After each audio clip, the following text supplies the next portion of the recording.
Wonderful, wonderful.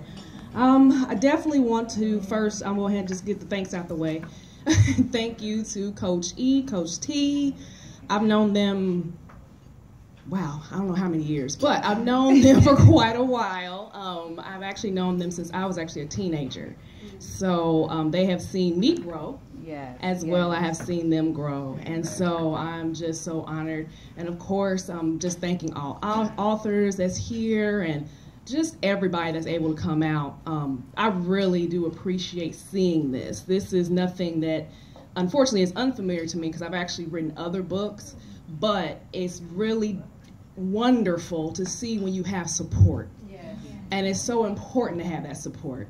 So I definitely just wanted to say that and just, of course, thank God for his grace and his mercy and for all that he does. I'm actually going to touch just a little bit about my story because it's a repeat, but it's still my signature story. It's still my testimony. It's still what anchors me. And so I'm definitely just going to start off just by simply just asking how many of us know that struggles and obstacles that come in our lives test our faith in God. You know, we don't expect them. They just come unannounced. They come when we feel good. They come when we don't feel good. We just don't expect them. And so my biggest struggle or shaking that happened, because my chapter is called My Shaking for His Greatest Glory. My shaking happened on August 23rd of 2013. And that was when my firstborn daughter was stillborn at 38 and a half weeks. So I was almost there to holding my daughter. And so when that happened, I was frustrated. I was upset.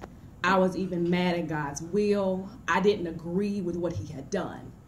But yet, I eventually found myself, first off, finding myself in a dark place, finding myself in a place where I did not like it. I had on dark clothes. I had on these clothing of depression, oppression, just struggling with those particular fears and just feeling worthless as a woman and as a wife. And so because of that, I eventually found myself one night just pouring out my heart and my soul to God, crying, screaming. I was honest with God. I'm not gonna lie to y'all. I straight just told him, I don't like the fact you took my daughter. I don't like the fact that you did this. But yet, he had to let me know he was the only one that could reclothe me again where I needed to be, because I had on all that dark clothes. And so in order for me to take all that off, I had to get naked before him.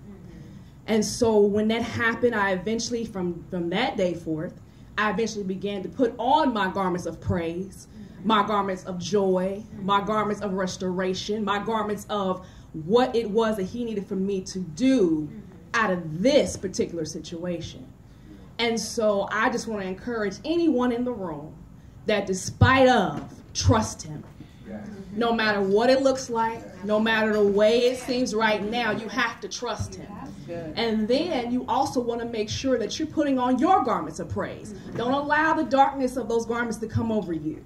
Put on your garments of praise. Expect the release. Expect the breakthrough, because it's coming. You have to expect it. And so I just want to leave that with you and know that once you actually come out of your shaking, expect his greatest glory. God bless you.